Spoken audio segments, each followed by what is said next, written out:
Yeah, no, I just want to ask the same question too. I just feel look, you know, it is important to get this bill through. I think we've been too long waiting for it, but I know at the last meeting, when we spoke about domestic violence leave, it was really welcome and all of us were really glad to have this.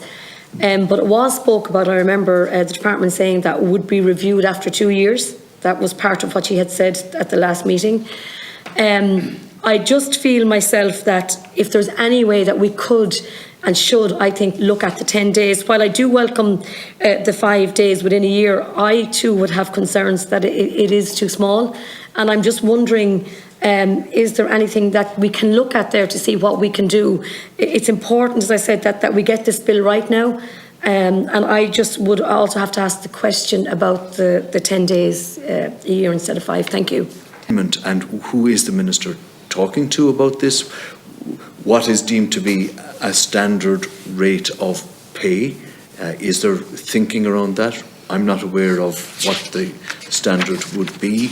And, you know, who will the Minister liaise with on that? Will the Minister liaise with employers, employees' representatives, trade unions and so on in respect of that as well? So to me, that seems to be quite vague. So there are 2 points really that I'm arguing, Chair. One is that I think the 5 days is not enough, and secondly, I think we need more detail in respect of the prescribed daily rate of pay, because that's what, and it will be invariably women. Let me not put a tooth in that. Women will be asking me primarily, you know, what will the prescribed daily rate of pay be? And I think they're entitled to maybe some degree of clarity around that. Thank you. Thanks, Deputy Minister. And then if there's any other points. Thanks very much, Chair. I suppose it's first of all necessary to recall the fact that there are a very small number of jurisdictions internationally that have paid domestic violence leave. A number have paid leave, and some of those have 10 days. Some have 10 days, but it's unpaid leave. For example, for Australia, the number of countries who have paid domestic violence leave is small. There are states at Australian level, states in the United States and Canada. Particularly when you look at the EU, we'll be among the first European countries to have paid domestic violence leave. So I think it's important just to recall that we are on the cusp of this new change, of bringing in this new type of legislation. And I think that recognises the importance that we place on supporting victims of domestic violence. And it is, you know, part of the overall government's response to the epidemic of domestic violence, and links in with the work Minister McEntee is pursuing in terms of the third national strategy. In terms of the use of 5 days, this is what we're introducing as the initial element of leave.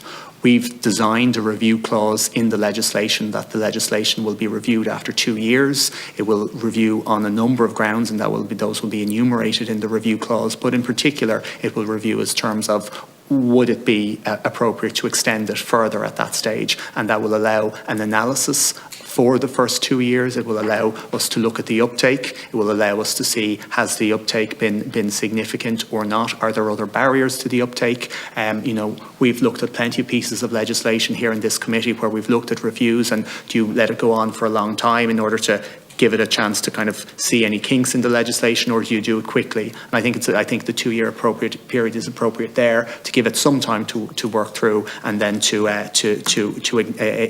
examine it subsequently. I think it's also important to remember that, as well as the legislation itself, we are providing for policies for employers to template policies for employers to implement, in terms of how they implement this legislation, but how also they respond to the needs of employees who are victims of domestic violence, even outside of the strict issuing of leave. And that may encompass situations like where, if an employee has a need for more than 5 days, and as you said, a lot of employers are actually very good, and already very good, and you know, some employers won't need this provision, but this is a statutory entitlement, and I think that's what's important. And to respond maybe to one of Deputy O'Reilly's questions, this is a statutory entitlement. People who work in an employer who have greater levels of leave provided for in their contract will of course be able to enjoy those greater leave levels of leave. In the same way, we have a statutory entitlement to annual leave, but certain employers provide for longer levels of leave as well. In terms of the question you put, Deputy Sherlock, in terms of the regulating power, we are considering that at the moment. We're looking at the provisions put forward in the sick leave legislation in terms of the daily rate that they're providing for there, and we would see that as providing a potential model in terms of how we design the regulations on the daily rate. And finally, in terms of the of why go the direction of amending the Parental Leave Act as opposed to the Organisation of Working Time Act. I think even when we debated in December 2020, when you originally introduced this provision into this Dáil, I flagged at that stage that it was our view that the Organisation of Working Time Act wasn't the optimal legislative route, that the optimal legislative route was to exist pieces of legislation like the Parental Leave Act, which are designed to bring forward specific leaves, such as domestic violence leave, such as maybe force majeure leave. So that route for the specific leaves that have been introduced, the route has been to use to bring in a specific legislative device rather than to rely on the Organisation of Working Time Act, which is essentially about the implementation of the European Working Time Directive into Irish law.